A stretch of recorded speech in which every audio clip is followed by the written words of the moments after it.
It's a good day, friends, and welcome to Our Power is Within. I'm your host, Chasmith, aka Just Chaz. And I am on a mission to inspire people to take their power back and help people to realize that each and every one of us has a healer within our own self. When we can create an environment that supports healing and get out of our own way, we are truly capable of healing in mind, body, and soul. Whether you've been following along this whole time or if this is your first episode, thank you for being on this journey with me. If you could take a minute of your time and help me spread the message of empowerment, healing, and possibility, it would mean the world to me. Ways that you can help support this podcast are by leaving a review on Apple Podcast, a 5-star rating if and only if I've earned it, or sharing your favorite episode on social media and tagging me at Our Power is Within. So last week's challenge was to check in daily with yourself. How did that go? What did you discover? Did you have any epiphanies, any emotional release moments, or maybe moments of clarity? I have to say that I really enjoyed this one, and I hope that you did too. This week's challenge is actually going to be all about reading. The challenge will be to read 10 pages in a book every day. And if you're not a classic reader, don't worry, just swap that out for listening to 10 pages on audiobook. And it doesn't even matter if you choose fiction or nonfiction, whatever you feel drawn to. But I truly believe that reading expands our worlds in endless ways.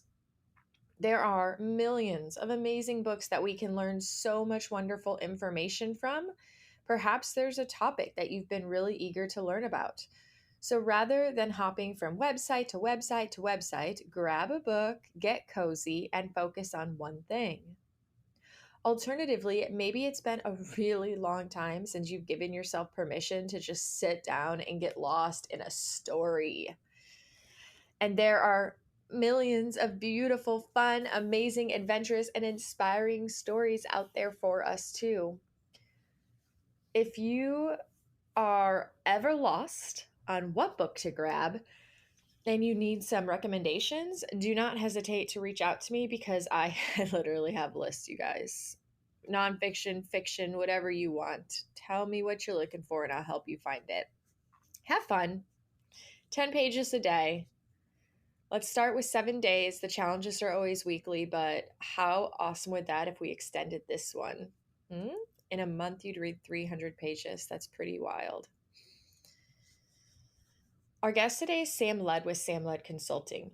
Do you guys remember episode 27 with Hannah Studley? In episode 27, we did a deep dive on all things the 3 principles related. It was a really awesome and inspiring chat with Hannah. Well, today, Sam is here to talk more on the 3 principles and the experience that he's had with the 3 principles, which are mind, thought, and consciousness. He shares how embodying these principles have changed his life, his partner's life, and more. Sam is extremely passionate about these principles, and his passion shines through in today's discussion. And you guys can connect with Sam on Instagram. Check out his website where there's a 20-minute discovery call free with Sam, and connect with him so that you can stay on the lookout for his upcoming book called Fearless. The takeaway that I got from today: don't trust your thoughts. I hope you enjoyed today's episode. All right, I have Sam Led on the line today. We're going to have a good chat about all kinds of wonderful things, and welcome Sam to the show. Oh, well, thank you, Chaz. It's an honor, and I just love your podcast and the work you're doing. It's so needed, and it's really inspiring. You need to know that, because it really is. I listen to so many podcasts, and this, you definitely, it's a nice heart space, heartfelt space for people to kind of drop into. Thank you very much. That means a lot. I know that. And she didn't pay me, folks. She didn't twist my arm. Yeah. Just a little bit now. Yes. Well, you need a little bit. I'm kidding. Yeah. So Sam, I feel like you might be a new name for some of my listeners. So I would love if we could just kind of start out with you sharing a little bit about your story and how you came into doing the work that you are doing today. Sure. Well, hi, listeners. My name is Sam Led. I am a um, transformational intuitive coach or transformative coach, or you can just call me a woo-woo soul, working as a guide and a shepherd for folks that just need to be re-guided back to who and what they are, which is perfect, which is doesn't need to be changed, and that kind of was like the thesis of what I do with my clients. But going back to, if we got into a time machine and look back 20 years or so, I've worked as a facilitator, a public policy ombudsman, facilitator. I worked in environmental mediation. My graduate training in conflict resolution kind of got me on this interesting career road. And before that, I was in pharma marketing. But when I work in Washington, D.C., working for these think tanks and being the kind of middleman facilitating dialogue between stakeholders and private and public companies dealing with all kinds of environmental messes and social issues in the mental health field. I've also worked as a mental health advocate, working with folks in recovery and folks that are, just kind of clawing their way out of their own mental health issues. Unfortunately, being caught up in the system, not just the criminal justice system, but just in, working, in public health. It's been a labor of love for me. And so it was interesting because of the nature of my work. And I thought I had it, it all together. And I've, just like everybody else, we have our frailties. And almost 18 years ago, something happened to me, partly my fault, but something happened to me that was very tragic and very, it was definitely a very big speed bump for me that I'm sharing in my upcoming book called Fearless, that made me really question thinking and thought and the prison of the mind and the ability to, I call it space shift or see beyond thought and see the space within that divine space that we all see every single day. We just don't pay attention to it enough, which is our inner GPS, our inner calling. It's not some kind of big, bright light that's like kumbaya that is going to help you navigate through this thing called life. And that traumatic event that happened to me, in combination with my own struggles with ADHD and OCD and anxiety, sprinkling a little of anxiety growing up, was really, kind of rocket fuel that I was able to synthesize my own crazy within me to create my own success, to create my own kingdom. And so my book called Fearless and my podcast, The Fearless Now, was an amalgamation of everything that has happened to me in the last 20 years and brought me to here. And because of that, because of rising like the Phoenix, like we all do, we all have traumas, all of us. We all have things that have, either broken us and then got us back on the road to being successful or have ruined us. Some of us haven't survived, especially in the last year with COVID. But once we see what I saw in my book, Fearless, is about, is that we all have inner resilience within us. We all have this bright shining light within us, which is not some sanctimonious, pseudo spiritual Judeo-Christian nonsense. It's truth. It is our North Star. It is who we are. That's not a Michael Beckwith kind of, amen kind of thing. That's truth. And that's what all the sages, your favorite prophets, from Jesus to Buddha, have always shared with us. So let's fast forward to now. I have a podcast. I have a book coming out, which I'm just looking for a publicist now to do the work. And it's exciting and scary, but the work that I do with my clients, and we'll go into that, is sharing that understanding of mind, thought, and consciousness. So, and before I forget, the other thing was, due to my own mental health issues that I've, they never go away because then they don't exist. Once you see that it's all made up, I was able to really propel myself to really creating this life where I can make a living doing good for others, which I feel blessed. I opened up a brick and mortar alternative healing practice with a couple other acupuncturists and massage therapists and chiropractors. I am also a certified laser therapist, and I do light therapy and laser acupuncture as well as Reiki. And coaching became kind of organic for me. It didn't just show up one day. I didn't go to some training. I didn't get certified. None of that works. And anyone that tells you need to get training doesn't know what they're talking about. And that's, of course, my bully pulpit. Do what's right for you guys. But, we all have an intuition within us. We all have this ability to drop into the present moment and to have our inner wisdom kind of call out to us. That's all on offer. That's what we're built with. That's, that's kind of like original equipment that we are all born with. So that's kind of where I am right now. I know that's a long way of saying all that, but yeah. Awesome. Yeah. What was the source of inspiration though? Because you bring up and you mentioned how you had kind of this tragic moment or experience, and then you kind of full circle back to where you are today and what you've come to realize. But what inspired this massive shift in your consciousness? Noticing that there is no shift in consciousness. There's no such thing as any of that. It's all made up in real time by a brilliant supercomputer. Consciousness is infinite. Consciousness is who we really are. Who we are is well-being. Who we are is love. Who we are is resilient. Who we are is hopeful. Who we are is not the sum total of our chaotic thinking in the moment that's created by a supercomputer.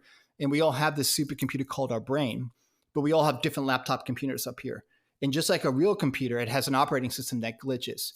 So if I could put a finger on it, I would say, and I always had this on offer, like we all do, like all of you do, is when I was introduced, when I had this epiphany. I kind of had this initial, before I was introduced to the understanding that I'm going to share with you guys.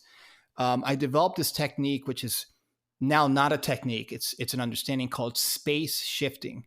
And the ironic thing, the crazy thing is that I didn't know anything about this understanding that I was brought to my attention by my long-term partner. And she dragged me to this, workshop and seminar. And I dislike personal development seminars. Can you believe that? I mean, I'm a coach and I don't like going to these. I can't stand Tony Robbins. No offense, Tony Robbins out there or anyone like Tony Robbins. And you're probably doing great work. It's you can't change thought. You can't change anxiety. You can't do anything. You cannot use any techniques, NLP, none of that works. And anyone that tells you that it works, and hear me out, if it does work for you, it's not NLP or thought stopping or techniques or tapping. None of that works long-term. You can't stop thought. Once I realized that you can't stop thought, you can't quiet thought for long-term. And the more you try and you use these techniques, the more it gets louder, the noise. And once I was able to see below the noise of thought and thinking that our supercomputer, our brain loves you and it's trying to keep you safe. And once I saw that through the discovery of this thing called the 3 principles, and I was basically dragged kicking and screaming to this conference down in Marina Del Rey. I'm like, what is this nonsense? Like, is this like some kind of like cult? Is this like going to be like science, pick your favorite kind of cult guru, false prophet. And I'm like, oh my God, what is this? So I went to this conference and it was really interesting because all these folks that are going up and talking about the 3 principles, which is mind, thought, and consciousness, they all weren't talking about anything. They got up and they were just sharing story about, their life and about their experiences in their lives. And these are psychologists, psychiatrists, people with 12 years of education, medical school training. These are intellects. And their entire conversations had nothing to do with the intellect or techniques or strategies or medication or anything. They shared the principles in a way that just led to a feel-good feeling. And I'm listening to this, and there's one gentleman that went up. His name is Chip Chipman, and he's this very successful businessman, but he was very miserable most of his life. And for those of you listening, you're probably saying, well, he was rich. He didn't have to worry about money. He had a roof over his head. Yeah, but he was caught up in the prison of his mind. His marriage was faltering. He was miserable. He was constantly arguing with his wife for no reason, and he couldn't understand why. His wife was amazing, and he was miserable at his job, but his job was amazing. Like, you would think that he had everything. And then one day, and this is what they're sharing, and they're going up in front of, there's a couple hundred people here, right? They're all professionals, whether they're in business, whether they're therapists, doctors, brain surgeons, you name it. These are not people that just walking off the street. These are people that have, many years and many initials after their name, Dr. So-and-so, and et cetera, et cetera. And then he tells this story where one day he's eating breakfast early in the morning, and he's sipping his coffee, and he's reading the paper, and he's not paying attention to anything but what's in front of him. And his wife is sitting on the floor, just playing with their newborn daughter, and they're having the best time. And he just all of a sudden, just in the corner of his eye, he just like stares at his child, his newborn baby, and his wife. And he sees this light, this golden stream of light, just hit them at a certain angle. And he just sees it. He gets it. And he starts to cry for no reason. What did he see? He dropped into the present moment, and he saw the expansiveness of life. He saw how gorgeous his wife was, and how gorgeous his child was, and how lucky he was, and how hopeful his life is, and how special and how grateful his life is. He just dropped into the present moment. He had that feel-good feeling. That's what Jesus was talking about. That's what Buddha was talking about. That was what the Maharishi was talking about. And that's what, all the great sages talk about. And that's what the secret, that thing like 15 years ago was like that whole program with all these famous coaches and gurus. That's what they talk about. We drop into that space many, many times during the day. We just don't pay attention to it enough. And why? Because the noise in our head it's like Las Vegas. It's like 4th of July fireworks. It's so loud sometimes that we pay more attention to the absolute nonsense that's made up in real time by a supercomputer called your brain that's just trying to keep you safe, right? It's not, that's all it's doing. But it has an operating system that hasn't been updated since the Paleolithic era. And we're seeing it all backwards. Psychologists and neurologists and all kinds of clinicians that are doing good work and mean well, and they want to help their patients, have it backwards. I'm not a professional. I'm not a doctor, but I'm also a human being, a spiritual being in this physical body, like we all are, living this human experience. The human experience, is limited when we see that we're not our total human experience. So I went to this conference, and I was like, holy cow, what's going on here? I mean, I was listening to this guy talk, and there was like 10 other people went up. There were LMFTs, psychologists, psychiatrists. I mean, these are people with more years of education than most people, and they all told the same story, how a patient with schizophrenia all of a sudden saw their inner well-being, and they didn't have to take medication anymore. And I'm sure your audience is saying, what is this guy talking about? He doesn't know what he's talking about. I'm bipolar, or I've been suffering from depression for years. It's not that simple. But yes, it is. It is that simple. But our brain complicates it. Our brain, as much as it loves you, runs these programs, these algorithms that overcomplicate everything. But our spiritual nature, our true nature, is that simple, because we're just one thought away from mental health.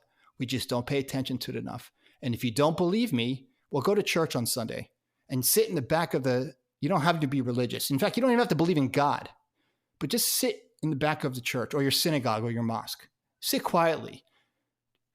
Get quiet, and you'll see what I'm talking about. You'll see what I'm pointing to. So I was blown away. I mean, after Chip got off the stage and all these other folks who are, from all walks of life with more degrees and more initials after the names, some very famous authors too, told the same kind of story. how they saw people, even psychologists that worked in the prison system in San Quentin, some of the worst prisons in the world, maximum security prison. These are folks that did terrible things. These clinicians went in there, saw these prisoners' psychological innocence, saw that who they are is not the sum total of what happened. Now, there are consequences for actions. If you hurt somebody else, you should probably go to prison.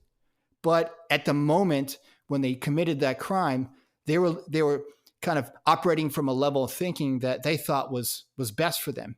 But once I saw that they were caught up in some crazy thinking at that time, that's not who they are now, and that's not who they are ever.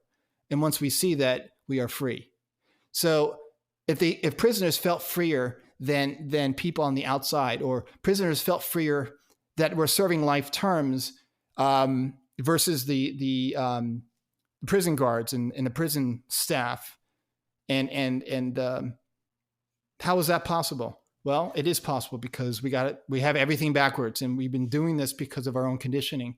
We've been seeing it backwards because of our own belief systems that are packaged up for us because we have a brain that's a sponge that sometimes interferes with who and what we are. But I can get to the second part of it when we get into the conversation a little bit more. So I hope that's been kind of a very long description of how I came about with this understanding. Yeah, it's funny because I was literally about to ask you if you've ever heard of the 3 principles, because when you were initially telling us about your story, that's all I could think about was the 3 principles. I've had somebody else, a guest on here, who studied the 3 principles as well and shared it with us in an earlier episode. So people who are listening might be very familiar with the 3 principles, especially because we got pretty deep into that, what they were and what they meant. Well, they saved my life, and they saved my partner's life, and saved my client's life. And I say that, without even blinking, because it truly is transformative. Mm-hmm. Yeah. And could you explain, 2 parts to the question. 1, could you explain what you mean when you say we can't change our thoughts? Like, if we can't change them, does that mean can we shift them? Or you said, not that you can't change them, you said we can't stop them, but if we can't stop them, can we shift them? Can we change them? Or is it more just about observing and disassociating from them? None of the above. Oh. Choice D. Initially, the interesting thing, and again, it's very simple, but our brain complicates it all, right? Before I was introduced to the 3 principles, this thing called space shifting that I didn't even, it just came to me, which is basically what the 3 principles are, is when you make yourself aware, you just see your thinking going sideways when you're caught up in a low mood. You don't take it seriously, even though it's really hard sometimes, even though you get caught up and then you take the bait, because the brain is the greatest used car salesman, right? I mean, our brains every year should win an honorary Oscar, because the brain is the greatest screenwriter, the greatest producer of nonsense in the history of time, right? It's like, so just like when you're watching CNN, and there's or you're watching CNBC, that business channel, and there's a ticker tape running on the bottom of the screen. For those of you that watch it, I watch it very, very rarely, but if you're at the gym, you can see the TV on with the ticker tape, the stock market ticker tape. Well, that's how thought and thinking works. And you just gotta, without doing anything, when you wake up in a bad mood, or your brain is very innocently trying to protect you by blaming your low mood on someone out, on a fall guy, say your boss or your partner, very innocently. Just be aware, just because a feel good feeling versus a caught up, anxious, overwhelming feeling are so different. The feel good feeling is truth. It's not like the dopamine rush. It's just calm, right? The wrapped up, caught up anxiety or just feeling sad moment during your day is 100% not truth. is not to be believed. And when we do get caught up, it's not to be believed. It's the proverbial check engine light. It's like the overheating hair dryer, right?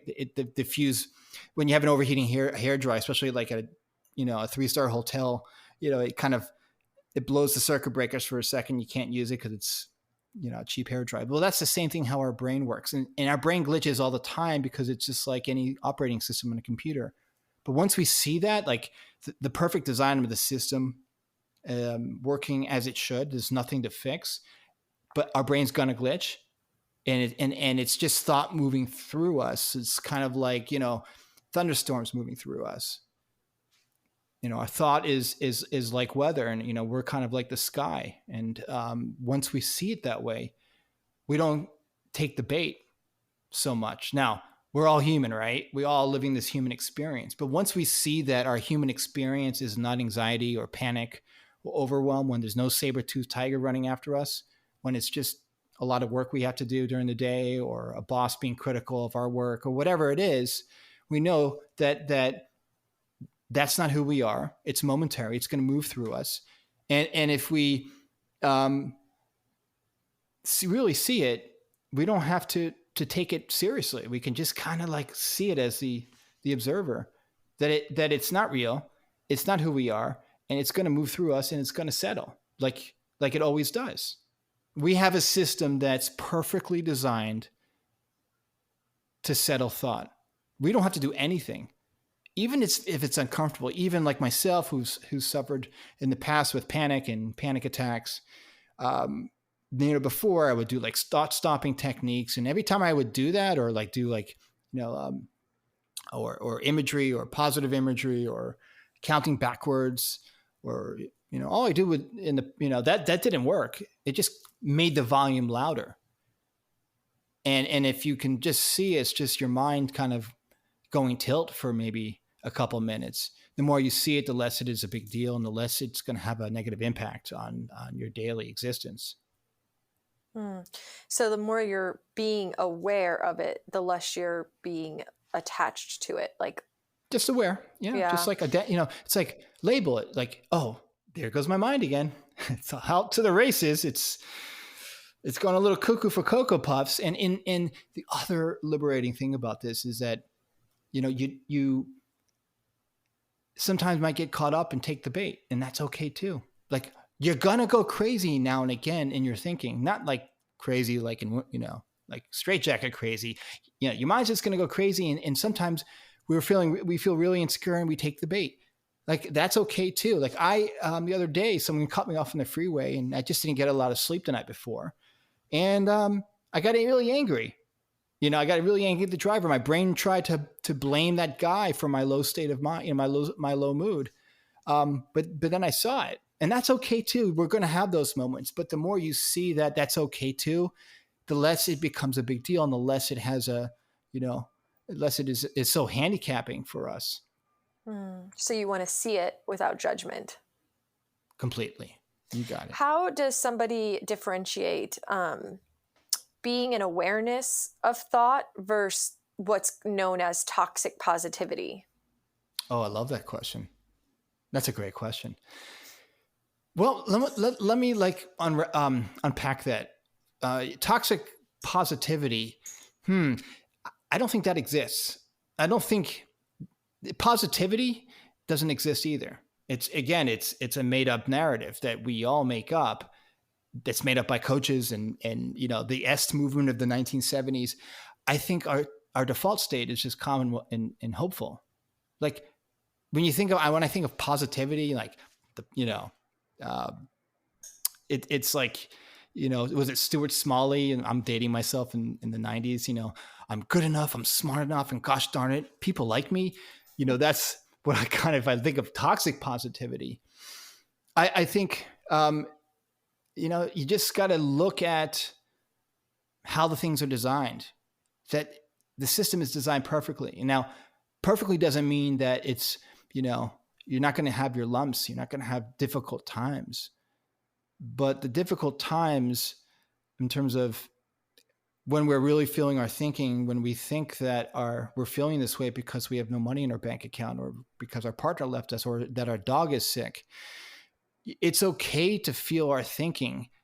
But when you notice that everything outside of us is neutral, and that we have this narrative being played, this constant narration going on in our head, that's all made up and is illusory, it just takes a lot of weight off. It's actually the most liberating thing in the world, that you can be happy and still broke. But the brain wants to keep you safe, so it's going to try to put together a whole, it's going to package up a whole different explanation for you why you feel this way. Does that help? I don't know if I answered your question, because that's like a two-part question. But I feel like there's probably a lot of people that are like, yeah, but what about when something really sad, like things that really warrant feelings of sadness? Like, are we talking a difference here between feeling and thought? Because say somebody loses the person closest to them, like somebody passes away and it was their best friend or their mother or their son, how does one incorporate the three principles into their life in moments like this? Well, understanding that all those things are normal. That grieving there's nothing wrong with grieving. Just like there's nothing wrong with being, pissed off at the guy who cut you off, as long as you don't believe it. As long as you don't believe your thinking when someone pisses you off. Now, with grief is different for everybody, because we all have this different, we all have different laptop computers running, informing us of the outside world, the supercomputer. So since grief is different for everyone, and everyone has a different experience of grief, the experience of grief can be also beautiful, right? It can also be this expansive thing that's, tears of sorrow, but tears of sorrow don't have to be, negative, and don't have to be doom and gloom. Now, even if it is doom and gloom, we know that that's just how the system is designed to move this through us, right? It's the system, because the system works perfectly. There's nothing wrong with being sad. There's nothing wrong with being anxious either. But the brain's diagnostic onboard computer is telling us differently, because it doesn't know the difference between a saber-toothed tiger and a ham sandwich. It's really, the brain is only as useful as the operator behind it. It's just like your computer at home. If you don't plug it in and turn the power on, it's completely worthless. The brain is exactly the same way. And being the conscious observer without, biting onto toxic and dangerous grief, which I mean is grief that leads to suicidal ideation or a suicidal act, and you get sucked into the grief. They're two different things. Does that make sense? Yeah, that does. So all those things are normal, and that's part of the experience. But the virtual reality simulation that we're talking about is it's a virtual reality simulation. It's not taking away for how much you love that person or how much they meant to you, but that's part of the simulation too. What is real is who you are, is a bright shining light of love and well-being. And so is that person who's no longer on this planet with us, in this thing called the simulation. Is, as science fiction as that sounds. So if there's somebody out there listening who's like, okay, this sounds great in theory, but I wouldn't even know where to begin, or I wouldn't know how to do this, where would somebody begin to apply these principles in this different way of being in the world? Well, let's first unpack that, because it's not even a way of being. It's not. It's because it's who you are. There's no way to be, because we have reminders of it all day long. We just don't pay attention to the present moment, or to when we are just, in that state of flow, that, where time speeds up or slows down, and we just lose ourselves in the moment. Like when we're doing something we love, or when we're at work, and all of a sudden the days just comes, flies by, and we're just had a great day. We don't even know why. We all have those moments. Like I did this morning when I went jogging along the beach. Like I completely, like, I wasn't thinking about, preparing for today's conversation. I was just Sam in the moment. So there's nothing to prepare for. There's nothing to search out for, because it's all there on offer once we see beyond the noise of our thinking. But if I was going to say, okay, so if someone wants to learn about this, you can go to my website and it's a good introduction, but I would go back to the source, to the guy that we call him the Scottish mystic. He's this very ordinary Scottish welder from British Columbia who, had a 9th grade education. He was nobody. He didn't want to be anybody. And that's what's so special about him. He had a quote once, Sid Banks. He said, "Be an ordinary schmuck until you know better," which is what he was. And Sid Banks was this wonderful man who really had this kind of enlightenment experience in 1972. And again, this is not, people saying, well, this sounds like a cult. Like, what is this supernatural guy? Like, who is this? He sounds like he's some kind of guru. No. And in fact, this guy was so humble. He didn't want to be recorded on tape, and he didn't want to have anyone video him until the last couple of years of his life. So, he wanted to share his experience that there's something beyond our thinking. There's something beyond, our ego. And so Sid Banks had this enlightenment experience where he really saw it. And, he was basically having a conversation one day with one of his coworkers. And Sid was saying, was sharing something that, he didn't like about something, and he was just feeling really insecure. And the guy said to him, "Yeah, Sid, that you're just having an insecure moment. It's just insecure thinking. That's not who you are." And Sid just had this epiphany. He's like, "Oh my God, all my past traumas, all my insecurities growing up in childhood, all these things that have been handicapping me in my peace of mind that led to my suffering, like just enjoying every moment of every day. I've been caught up in this either future fantasy thinking or, my past growing up in Scotland, how miserable I was, just feeling like I wasn't important enough, or I wasn't good enough, or I wasn't tall enough, or whatever it was. Like, we all have insecurities."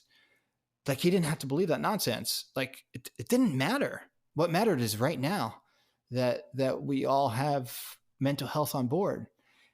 And he shared this understanding with the world. So I would check out The Missing Link, which is it's such an easy read. I have it right here. It's actually, I think it's 129 pages, and it's written these little allegories, these little, they're almost like poems. And this is the first book I read. And then I was introduced to Michael Neal, who's he's one of my mentors. I've been to a couple of his conferences. He wrote The Space Within and the Inside Out Revolution. And then one of my other favorites is Garrett Kramer, who wrote Still Power. So I would go there first.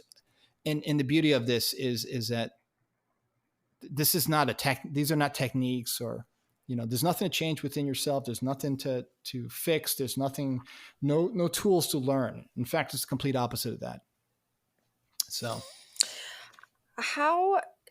so if you say that we are already, we're born with this supercomputer, this system, and it's already perfect, why do you have a thought or a theory on if we're just meant to be in this present now moment and to just be aware and to not attach to these stories? Why do you suppose that we were then born with this excessive ability to think, like this constant thought? Well, I don't know. I wish I knew. I don't know. I don't think anybody knows. But what the understanding points to is that, thought is a gift, right? Thought is a gift. It's informing us of the world between the form and the formless. The formless is who you really are. It's infinite. It's perfect, right? But the world of the form, the brain, is like Google Translate sometimes. You ever actually have fun with Google Translate and like have a conversation with someone from another country, and like you want to impress them with your amazing, right? You ever I have a friend, my ex-wife was German. We used to play this game, like when she was visiting family, I would totally mess with her. And like, I would go on Google Translate and I would type in like something, how did you go to the museum today? Right. And I would type it in because I speak some German, not great, but enough to get myself in trouble. And so I would type in this sentence and then send it to her, and she would reply back, "Hey, Sam, are you drunk right now?" Because that's how the brain works. That's how the brain works. The brain loves you. The brain loves all of us, but it's not perfect. It glitches. It's like, I'm not old enough to know like pinball. Like, I'm not a pinball wizard. Some people love pinball, like old school. Like, if you've ever gone to an old school arcade, there's a great arcade in Delray Beach, Florida. For those of you who've been to, it's called the Pinball Museum. And sometimes those pinball machines go tilt when, the ball gets stuck, or, you hit the side of the pinball machine too hard. Well, that's how the brain works. And Google Translate is a great example. I mean, if you ever like met somebody, like say for those listening, like, and you meet someone you think is cute, like, and you want to go on a date with them, but they're from another country and they don't speak great English, and say they're Swedish. Well, it's the same thing. Like, trying to, you want to impress them, and you send them something with Google Translate and it makes no sense. Well, that's how the brain works sometimes. The brain can be brilliant. It's great for doing equations, and it's great modulating organ systems. The brain is wonderful dealing with your heart and your liver and your pancreas, but it's not perfect. It's going to fall flat on its butt now and again. So think of your brain like Google Translate sometimes. And it's funny because it's funny. It's really funny. Now, obviously, when we need money, and we need to go to work every day, and we need to pay our bills, it feels really crappy when we don't have enough money in the bank to pay the rent, or we have a medical emergency and we can't pay whatever outside catastrophe going on. Well, the brain works like Google Translate even more, because what does it do? It creates story, right? And then it blames why you're broke on someone like your boss or your family or your parents that didn't teach you how to stretch the dollar or budget, or your teacher at school, or your dog because it got you late to work one day because it peed all over the carpet. I mean, the brain does all this crap. It judges, it criticizes, and does all this nonsense, not because it wants you to suffer, but because it just wants to keep you safe, but it doesn't know better. It can't tell the difference between a saber-toothed tiger and the dog peeing on the floor that you have to clean up, or your newborn baby, getting sick and you miss work too much and you get fired, God forbid. And then there goes the ball game with your thinking. But that's the time when your brain is really your worst enemy when it comes to that. Now, that doesn't mean that the brain is telling you to believe that low mood or insecure thinking in that moment. That's not what the brain's doing. The brain glitches when you wake up in a bad mood, and then you have road rage, or you have a bad day at work because your boss yells at you, and then your brain's like, well, he's not fair, and how dare he yell at me? Who the hell does he? The ego gets involved, which is all made up too.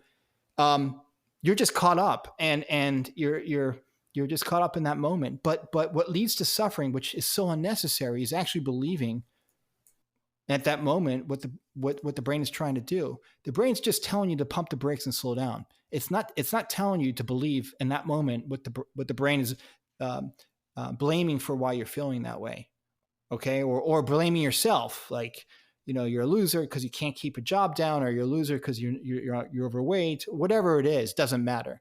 And before, when you asked me about when bad things happen in life, the difference between blaming your boss for your current state of mind and when someone dies that you love in grief is that the system is designed to help you slow down when both those things happen. Just the brain doesn't know better. It's kind of like a dog peeing on the floor. Your dog that you love, you don't, sell your dog or give it away just because it pees on the floor sometimes. You love your dog. And human beings, we're all dogs. I mean, love my dog, right? I mean, it's the same thing. Does that make sense? Yeah. Yeah. You don't sound It convinced. does. No, it's definitely, I understand how it's, just saying the last conversation, it's one of those things that it's simple, but for when it's new to somebody, it can be not easy, simple, but not easy per se, because it's a complete shift in the way that, however old we are, that we've been living, right? Like we've had one way of being or understanding or interpreting. And now it's like, oh, wait, there's like this whole kind of shift in perspective.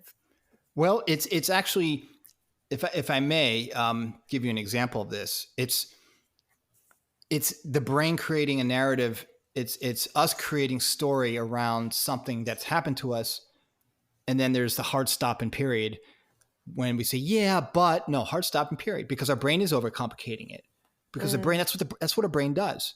Right. But you don't do that. The brain does that, and we have moments of calm, and we have moments when we see that all day long. We don't pay attention to our inner guidance, our kind of inner GPS kind of guiding us quietly, but because we're paying attention to the noise. If I can give you an example of this with one of my clients, in brief. So basically, I had a client who was an alcoholic, who basically very successful man, businessman, who I was asked to do an intensive with. This is a couple of years ago. And he was just a sad sack, very, very successful man. Basically, his alcoholism led to his wife leaving him and his kids basically alienating him. He was all alone, but he had all the material accoutrements, the fancy watch, all the money in the bank, and etc. And he was just not a nice, he was just kind of an irritable guy, not really enjoyable to be around. And to me, when I first met him, he was even not very nice to his secretary. And he sat me down in the office, and I was looking around his office, and I saw pictures of him on a golf course in Scotland. And he didn't believe what I was doing, and I just sat with him. I had no expectation that this would go any further than one session. And he even threatened not to pay me, because he said he was made to see me because it was a referral from someone who was a friend of his that knew me. And I sat down and I looked at there was a picture of him playing golf in Scotland. And for those of you that know Scotland, it's like the birthplace of golf. And I know nothing about golf. I don't particularly love golf, but some people love it. This guy loved golf more than anything. And I said to him, I said, hey man, what was it like playing on a golf course in Scotland? It looks beautiful. And, this guy was he was drunk, inebriated. He was like a daytime drunk kind of guy, with he was kind of like a martini lunch kind of guy, and I'm in this fancy office in very wealthy part of Southern California. So like he could just do that kind of stuff. I mean, it wasn't probably the healthiest thing for him. He was also overweight too. And he looks at the picture, and then he looks at me again, and he starts to tear up. Now, this guy's an alpha male, like, CEO of a company, owned companies. He's worth tens of millions of dollars, like very, very successful guy. And he starts to tear up, and he tries to stop himself from tearing up. And I see what's going on, and I kind of smile, I gave him a loving smile. We make eye contact, and he says to me, it's like being closer to God. And I was about to cry too. It was the most beautiful moment. This like alpha male, like he lost his whole family, and all he had was his Patek Philippe watch on, and $100 million in the bank that he had to give half to his wife. And all the judgment, all his like resentment of his family for alienating him because he was suffering in his addiction, trying to quiet the noise in his head down. And all the, he even fell through a glass table the week before because he was drunk, and he had stitches all over his elbow, which was apparent. This guy's a mess on the outside. And he just like dropped in. We both dropped in, and he saw it and I saw it. And the tears are streaming down his capillary broken face, because, people that drink a lot have broken capillaries around their nose. And he said to me, he's like, okay, Sam, when can I see you next week? And I looked at him, I'm like, what? He's like, tell me when I can see you next week and then get out of my office. And then he wrote me a check, I said, well, listen, man, I'm not cheap. So, I was joking, of course. That's what I'm talking about, man. That's what I'm pointing to. So. That's awesome. Yeah. It was pretty awesome. Sure. I know that we're getting, we're right about the time here, so I want to respect your time, but I want to ask one more broad question. Sure. Kind of just going over everything we talked about today. I know you kind of have a message that you're sharing, but if you could sum it up, what would you say is the biggest message that you feel that you're in this lifetime to share with the world? Well, wow, you put me on the spot there, Chaz. It's great. There's like, oh, sorry, that's my alarm. Well, we're gonna have some some noise, some what do you call it when someone doesn't speak for a while on the radio? Dead air. Okay. Well, again, I'm gonna go back to Sid Banks, this very ordinary schmuck from Scotland who saved my life. I never even met him. He died in 2009. You're just one thought away from mental health. That who you are is not the sum total of your thinking. That once you see who you are, I don't care if you're living in a Shacktown shack or a mansion in Beverly Hills. I stole a lyric from a Talking Head song. That who you are is so much more than that. That if you can see what this sad sack of a wealthy man saw in his office that day, man, that your sniper mind is great for some things, but that you don't have to be scared of your thinking, even when life seems like it sucks. That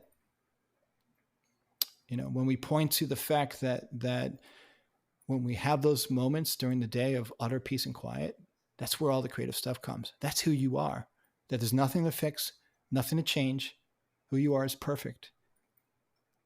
Now, when you hear me say that, and your brain's like, what is this guy talking about? He sounds like some, woo-woo guy from California. Well, that's not you. That's your brain trying to figure out what I'm saying. And it's going to say, well, it's not that, easy. I've been in therapy for 20 years. And my therapist keeps saying that I'm going to have to deal with this crap. I'm going to have to take this medication and it's going to be with me for the rest of my life. Well, I say baloney. I said, your brain is going to lovingly kind of take you on that journey, but that's because you're caught up in your thinking about it. The next time you get quiet, just see what that voice is telling you. And I guarantee you'll see something. How about that? How does that sound? I like it. Cool. I love it. And so do you want to take a moment to just share about your book and tell us where people can get in touch with you and learn more about you and what you're doing? Sure. My book is called Fearless. It's going to be coming out next couple months, and it's about this experience that I had 20 years ago, and this journey that I had that led me to where I am now. That I am just some ordinary schmuck from California that really saw it, and all these different synchronicities and kind of moments where everything really is connected. As I mentioned earlier, that with all of the stuff on board my supercomputer, all the labels that have been put on me, the ADHD and the OCD and et cetera, I'm testament to the fact that when I get quiet, just like when all of you get quiet, there's so much possibility in your life that you're not seeing because you're not really seeing this moment right now, and you're not seeing your own well-being. And so with my client work, I help people and guide people back to who and what they are. I'm kind of like a shepherd. And so if people want to learn about my work, you can go to my website, samlightconsulting.com, or my Instagram page, samlightconsulting.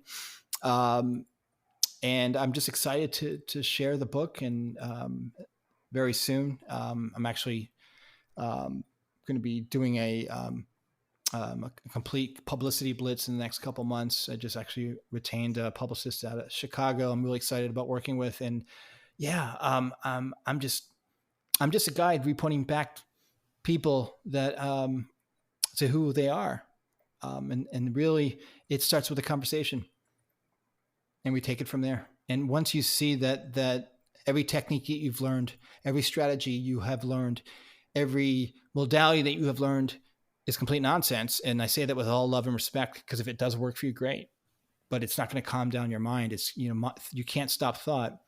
And that you don't need any of that to have a loving daily existence, despite how rich or poor you are, how healthy or sick, or how young or old you are. Oh man, you suffer less and you just enjoy more. It sounds quite lovely to me. At times, but then we suffer again, but then we drop in again, right? And such is the human experience, yes? Such is life. Yeah. C'est la vie. Awesome. And so I will drop the links in the show notes for your website and for Instagram. And then I'm sure if people follow you on there, they'll be able to see when the book releases and the ways that they can get the book and all that good stuff, right?